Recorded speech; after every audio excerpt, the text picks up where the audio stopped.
Oh my goodness. I didn't tell you. I never tell you. I'm actually right now waiting for my dear husband. He's finishing up getting ready in the house. We have to go run an errand tonight. I did another thing today. I did. I took in another baby today. Hi, Erin. How are you? So I had a few minutes to kill, and I thought I would do a live stream and say hello to you guys and check in with you. I want to talk to you guys tonight, see how you're doing, and to see what you think. Hey.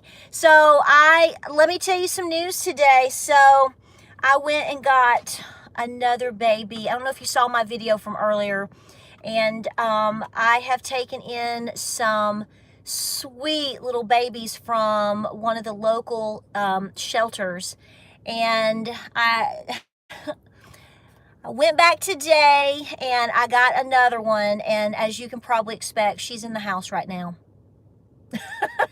She is the cutest little thing ever, and I just love her. I love all of them. So she actually I'm trying to keep her inside because she has more of a fresher incision. And I want to just say that if you are a pet owner, I'm not going to debate this with you. I'm just going to tell you what I think. Please spay and neuter your cats and dogs. We do not need more cats and dogs at this time, okay? Let me tell you what I did. So I went, and I'm going to show you this little baby. You're not going to believe her. It is probably the most outgoing kitten I've ever seen in my life. And I've seen a lot of little kittens and had cats and everything. She is amazeballs. She is so friendly. And so she's actually, I think she's going to end up being an indoor cat with us. I just have a feeling. So we're actually going right now to get I'm going to get a new smaller dog crate, just to because we're trying to keep her up because of her incision. It's great. It looks good, but just to keep her so she doesn't jump around as much. And James was like, we need to go get her a little crate. And I was like that. Oh, he was loving on her. He tries to act all tough, you know. But here's the thing. So when I went into the animal shelter today, and they're wonderful people. Those people don't get paid enough. Let me tell you that right now. I can tell you that from personal experience. I volunteered with the Humane Society. I worked with some vet clinics long ago, and did you see that deer just run by? Did you see it? She sure did, honey. She sure did. There she goes. But I asked him, I said, let me ask you about what are you seeing as far as, are you seeing a lot of animals? Because I was seeing that on the cards, these were people, these were animals, cats and dogs that have been surrendered. So I asked the lady at the front, really sweet lady, she was actually working on trying to help some people. Some cows had gotten down into the river and they were trying to get them out, but that's another story. I should have gone down there and helped them, but they had somebody going. So anyway, I said, how are things going? I said, are you having a lot of animals right now? She looked at me and she said, we have never seen it like this. She said, I'm quoting her. This is like 3 hours ago, okay? She said, we have never seen it this bad, ever. And she said, I don't know. She just sort of looked at me. She adjusted her glasses. She said, I don't know if it's because of COVID. She said, but really what we are seeing is, she said, people can't afford their rent anymore. She said, so what's happening is people are getting evicted, or they're having to move out. They're having to move. They cannot afford. This is coming from one of the local animal shelters. This isn't another YouTube channel. This isn't just my opinion. This isn't coming from, your mama. She said, we can't keep up with it.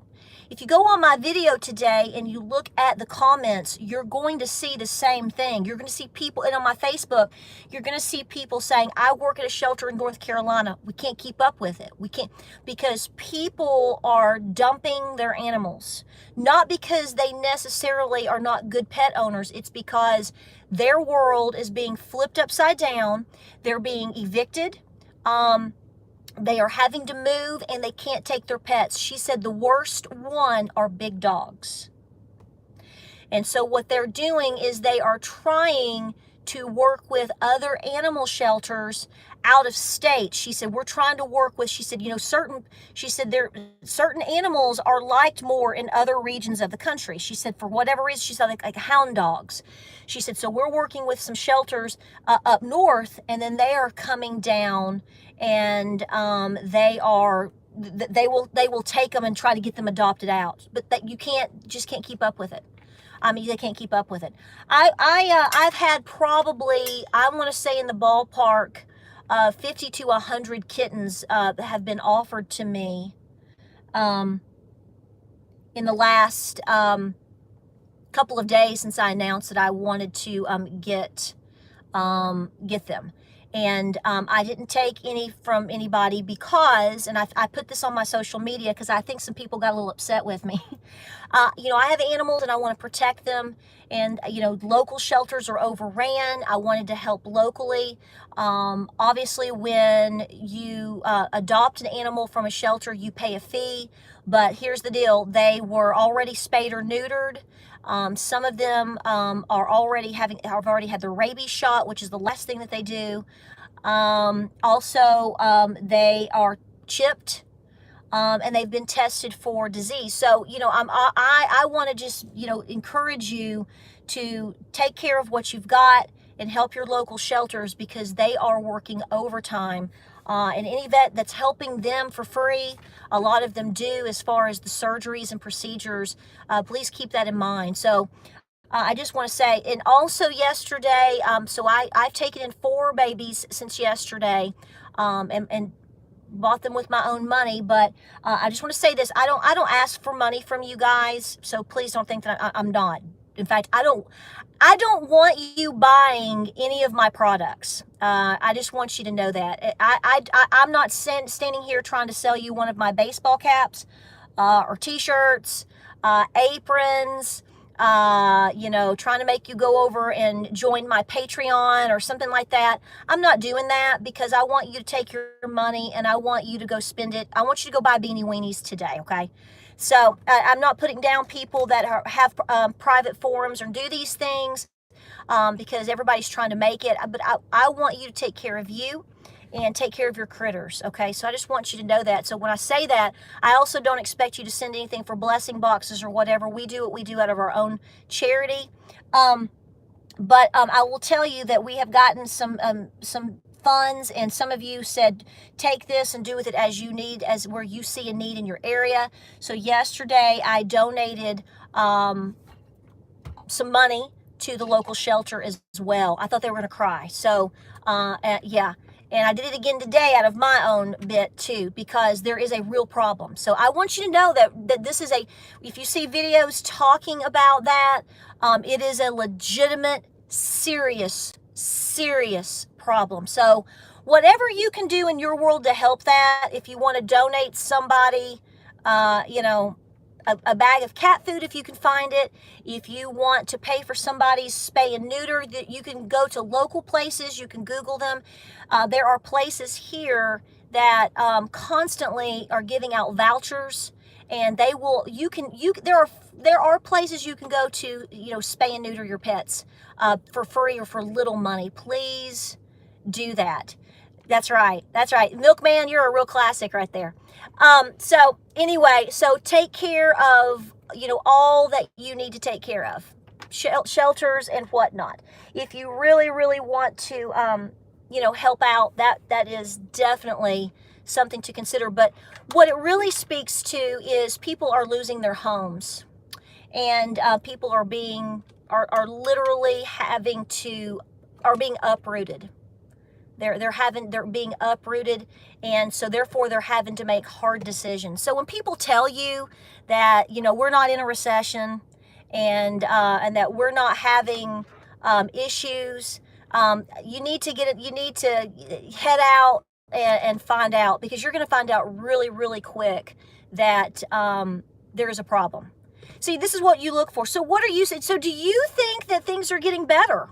That's really the, do you see, this is what I want to know is, do you see things getting better right now?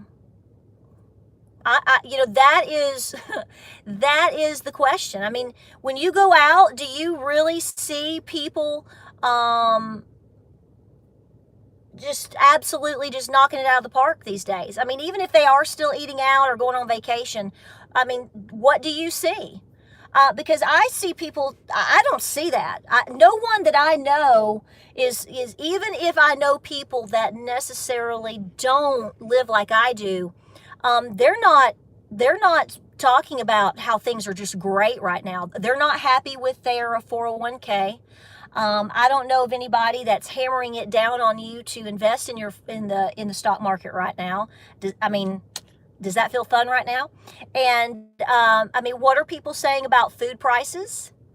What are people saying about safety? Do you feel safe? Do you feel safe going out by yourself, ladies, and hitting the Walmart? So this is what I say to you: continue to do what you're doing. We talk about these things are not to, it's really old that, as adults, we have to sit here and say, we're not trying to scare you. You should be scared. I don't know how else people are supposed to feel right now.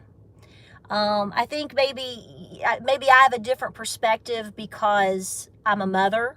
I don't know if that has something to do with it. Maybe, I have a different perspective on things because, when you have children or grandchildren, you tend to worry about things different. I know that when I had children, I became a different person. And, when you just have to worry about yourself, and that's not meaning that if you're single that you don't have a perspective of what's going on. But I do think that there are a lot of people that, once, like I said, once you have kids, it's really, really, the pressure becomes more immense, because it's not just, I'm not just trying to take care of me and my new cat. Okay. I'm worried about my children, big time. And they're adults practically, they're big kids. They're big kids. And, I don't know a mother out there that's not concerned. Don't know a single mom. So what are you seeing? You tell me. Gas is still in the $4.50 range here. We're seeing that. Prices on food have not gone down at all. I don't see any break on that. We are seeing, you can go to you have to drive around to go to different places to get the foods that you want. I don't know I think that the whole thing with, I did a video a couple weeks ago, and several people I think have tried to make a video with that, talking about the whole notion of the realization of inflation in your face, the inflation explosion. Some people didn't understand that because they didn't take the time to actually watch the video. So, if you don't watch a video, and I encourage you to anytime, because people will take, they'll manipulate what their content is about, and then it's the opposite as far as, that's the accusation of clickbait. But, I quoted what the article and the interview, I guess you should say, is about with the video, and the content is pertaining to the fact that next week or right now you are probably trying to prepare for anything that you're going to do on the 4th of July. It talked about most Americans, we truly live by around 3 holidays. You spend a lot of money at Thanksgiving because of a big meal.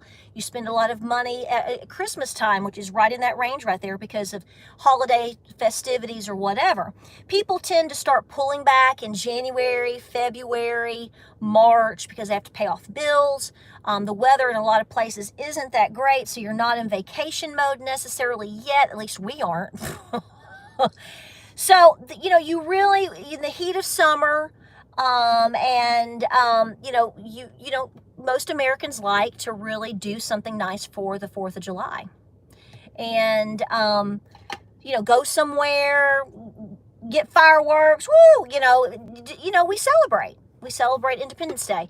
And so when you go and you have to buy hot dogs, and you used to get your hot dogs for your packs for, 2 for $4, and now they're $5.69 a pack, you start going, I don't know if we're going to do a huge are you pulling back? Are you saying, well, instead of doing hamburgers and hot dogs, we'll just do hot dogs this year, and instead of doing 3 desserts, maybe we'll just do a watermelon? Although watermelons are, I've heard some of y'all talking about watermelons being $7-8 a piece in some places. I'm like, golly gee whiz, imagine that.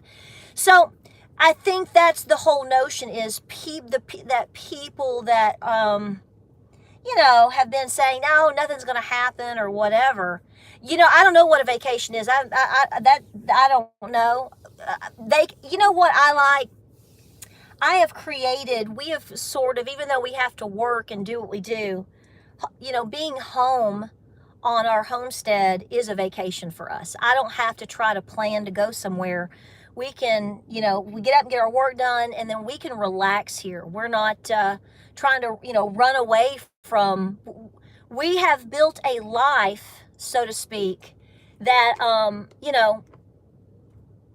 that we don't want a vacation from. How fun is that? I mean, what's the whole purpose of trying to live and do, and then you just want to get away from it? So try to do that for yourself at your home. Or, hang on a second.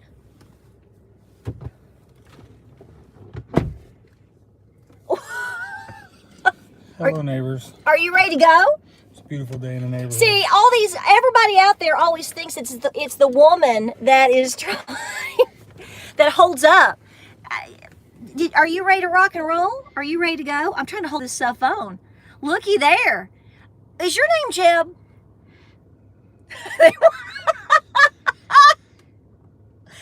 Jeb is not that cute. Jeb is not that cute. They want you to grow your beard out. I don't want you. I know. Santa Claus, right? Right? It's only 90. Yeah, it's 90 degrees. Hey, James, we're having some conversations here. And so I labeled this little live stream. You don't have to put your seatbelt on yet. We're not going to drive. I could be safe in my car. Are you going to be safe? Are you scared? Is that your safe space? Yes. So, James, let me ask you. Okay, listen. Do you think things are you think things are getting worse or better? I think they're getting worse. I don't see how you can look around and not come to that same conclusion. Well, there are some people that would argue with me and you right now and say that we're crazy and we're scaring people, and They'd probably argue with that tree over there too. They probably. What was it your papa used to say? You'd argue with an anvil.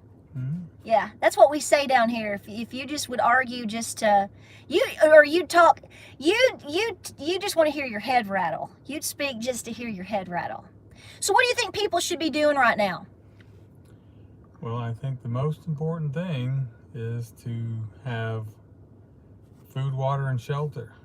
If you don't have those secured, then you need to have someone that's willing to take you in a community to where you can combine resources and whatever form or fashion have food, water, and shelter. That's number one.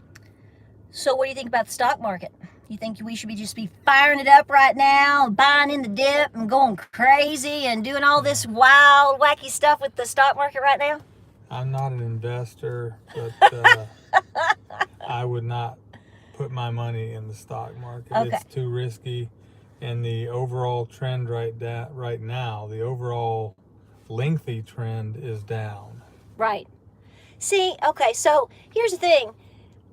What would you tell people if you had to, let's get a man's perspective.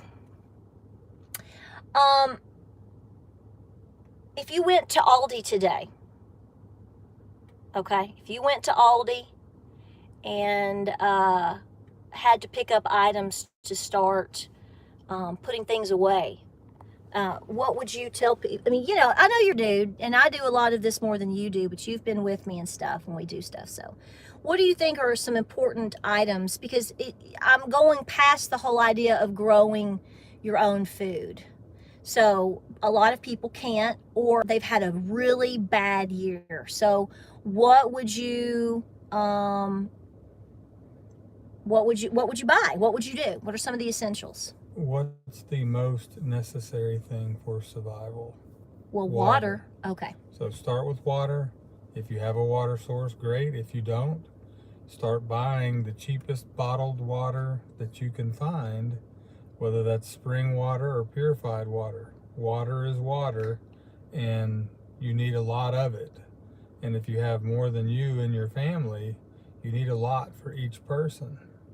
So I was telling people yesterday in our video that, we had basically, when we came home and the water was gushing down the driveway, we had, and through all of that in the last 48 hours, we basically it's almost like, these things, but we had like an aha moment. Yeah, hit you in the face. Right. It's like you go, these are the moments we're talking about. This is exactly what we're talking about. Well, you've had this conversation with me. What it showed us is that it doesn't take a universal collapse.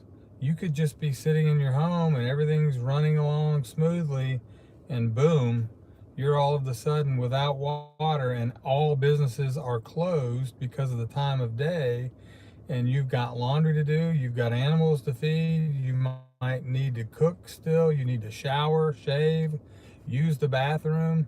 You can't do any of that without water. And it becomes very obvious very quickly when you don't have it, just how much you need it and how much you use it. Right. I'm trying to figure out how to do things when these are... I'm not good at this. It looks like you're trying to point me out. No, I'm trying to figure out how to click on things and move things and slow things down. So, on there. We're getting better at it. So, okay, so... do you think people should be growing their own food? I know that's a dumb question. Well, it's a rhetorical question because you already know the answer. But, right.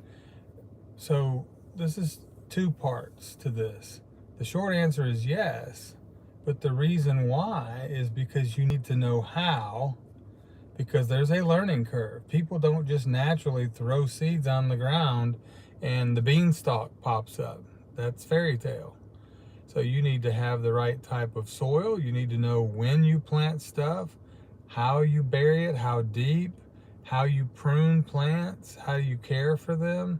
I mean, it's not something that you just run out and say, well, I bought this pack of pumpkin seeds, I'm going to have pumpkins in 2 months. It doesn't work that way. Well, so to me, most importantly, aside from the fact that you could eat it, you have to learn that skill. Right. Very, very important.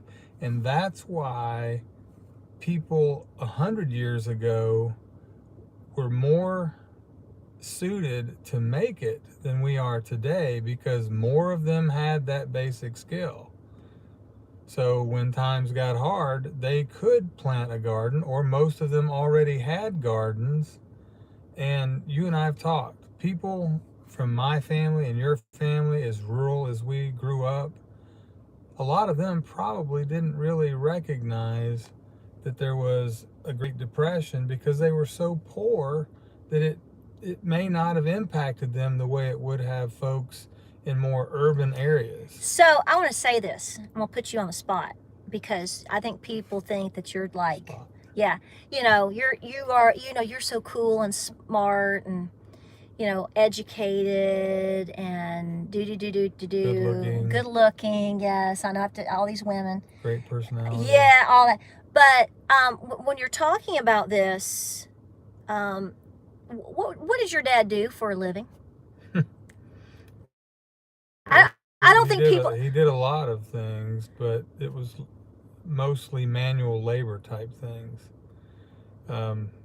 Your father was a coal miner. Yeah, in his latter, well, he did for about, on and off for about 15 years, but he also worked in a rock quarry, which is similar, right? Right. You're digging minerals of sorts out of the ground. So see, this is the thing. So I don't think people understand that you come from almost into the hills of Kentucky is where, people always ask me, where's your husband from? Even though you were born, your father's from East Tennessee, your mother's from Michigan. You were born in Michigan, but then you all moved back to Tennessee, East Tennessee. And I don't think people understand that, living and growing up with an Appalachian living backbone gives you a different perspective, I think, in some ways about, the potentials of just how, what's the word here, James? Help me. What's the word? I don't know. I'm not real sure. How lean things can get. Oh, yeah. I've seen some lean times.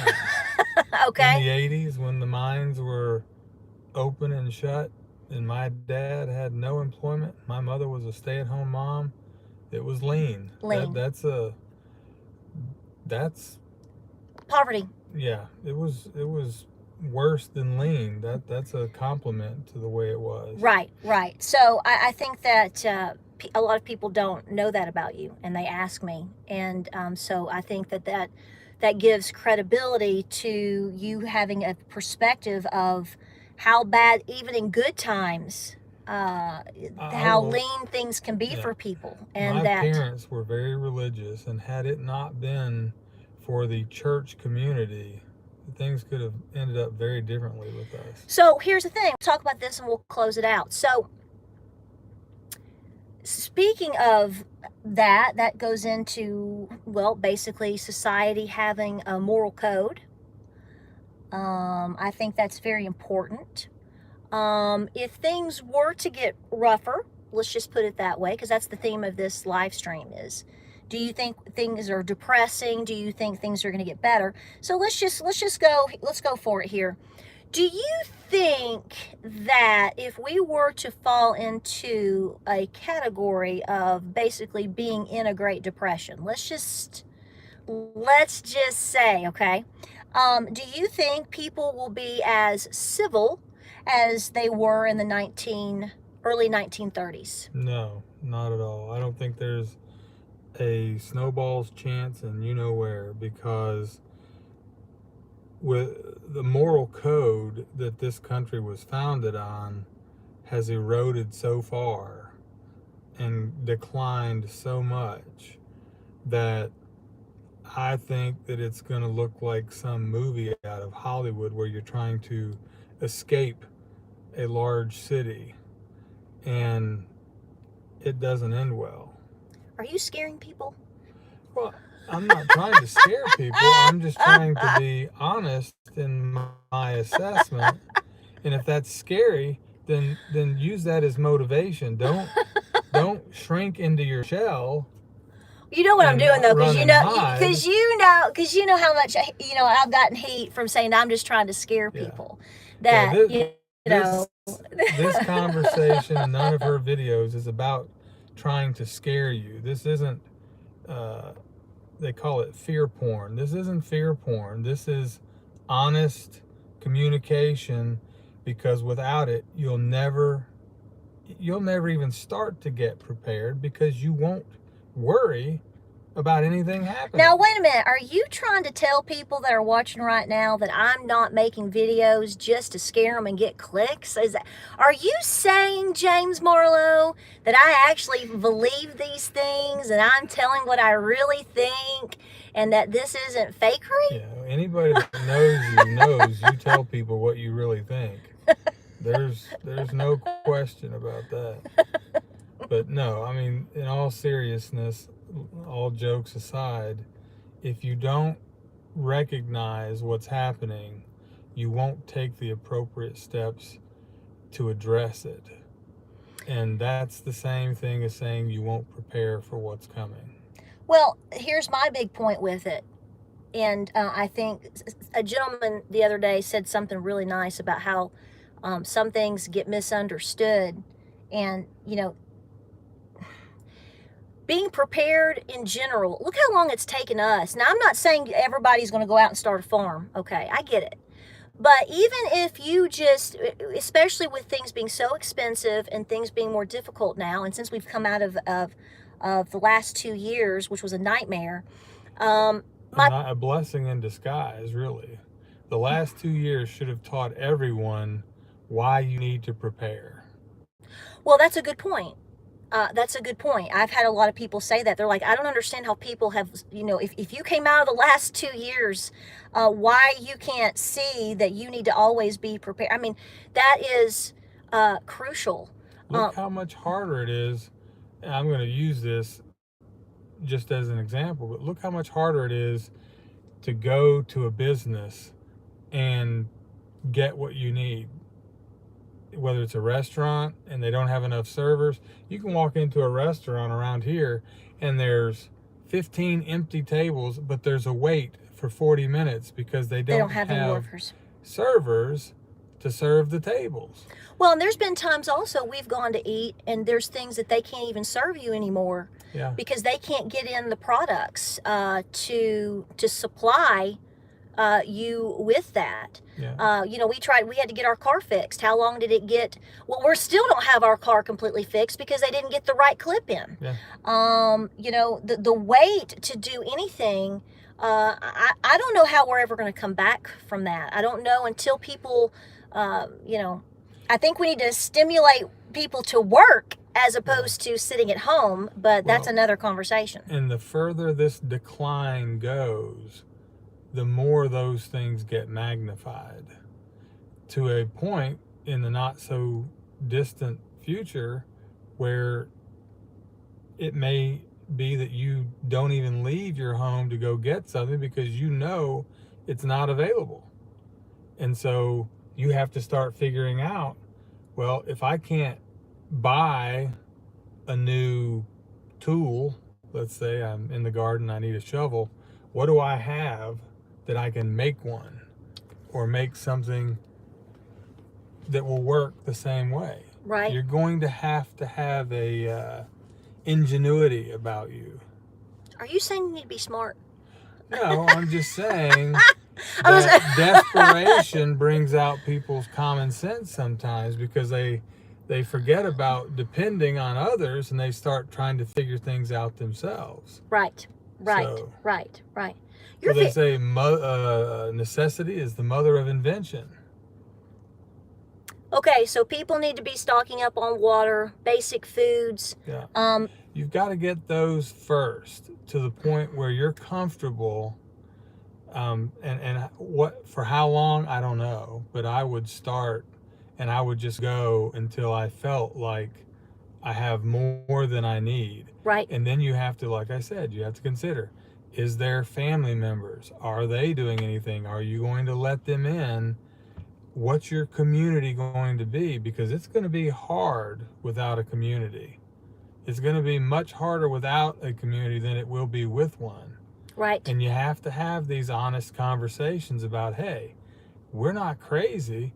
We're just trying to have a plan. Right.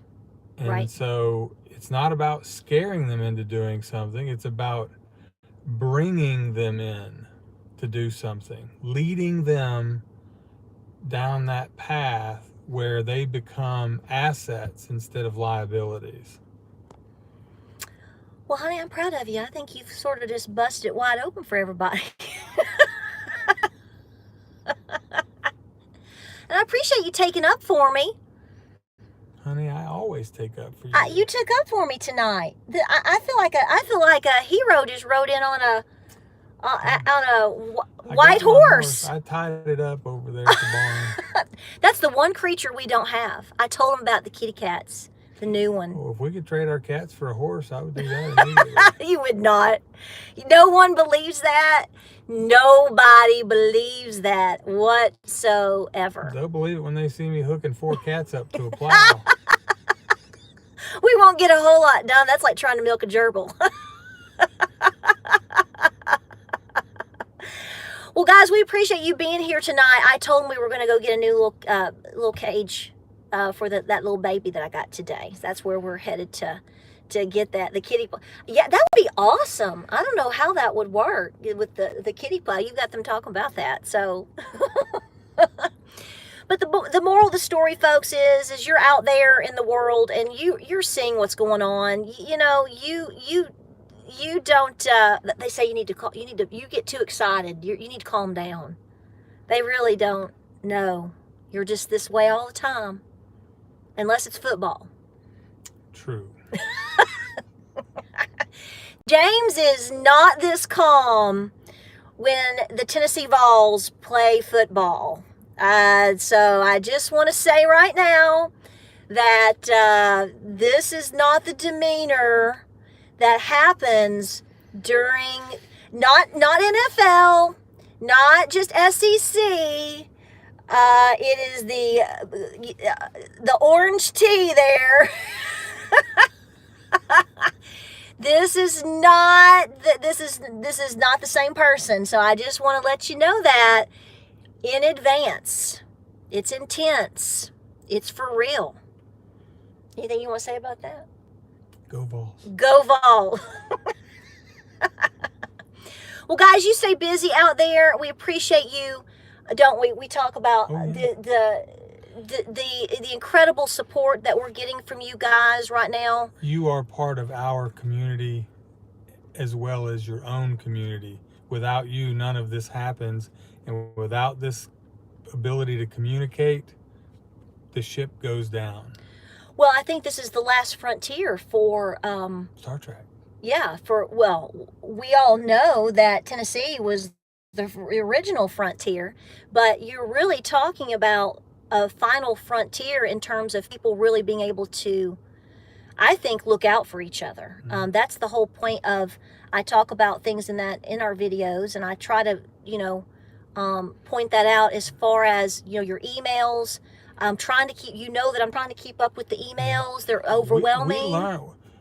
We learn, yeah. We're not all-knowing by any means. So in the emails and the comments, we learn a ton of stuff. Speak for yourself.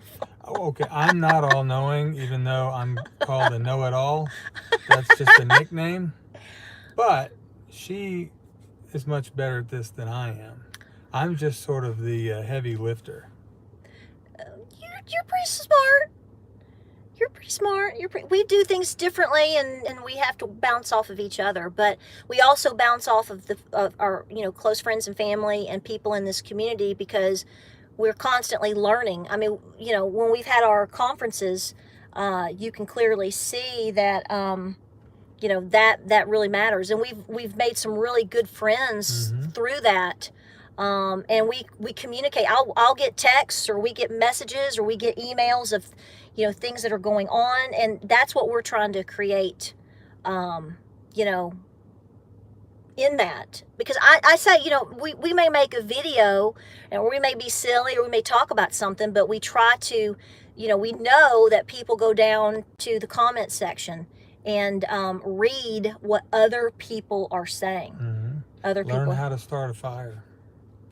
Are you want me to cook on wood heat? There's again? No, I'm just saying, as a basic skill, everyone should know how to start a fire without matches.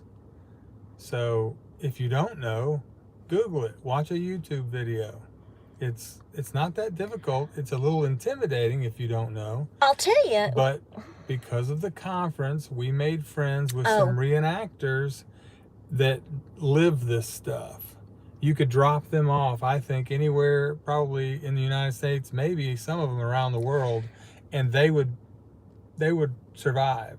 Can you, I'm going to tell you what, if we create a little pioneer village, I want Jim Buckenmeyer and Steve Ricker in my community. If we have those two men, there is nothing that that is the end all. And for those that don't know, we've made videos with Jim in the past, and he has spoken we go to a lot of things with him, and he has done things on herbalism and foraging and just history in general. His knowledge is incredible. And then we've talked about, I posted this yesterday, the throwing the axe with Steve, who is basically an over mountain man. Those are I'm telling you right now, if you really want to learn some stuff, those are the people that know. They are absolutely going to know your top main topics in terms of 18th century living, and that's the knowledge you need. Those are the skills that forged this country. Right. Well, yeah. I mean, it is. It's very, very true. Well, we are going to break. We appreciate you being here. I'm having to hold my camera up with both arms because when I start, you see, I start shaking. So, yes, prepare.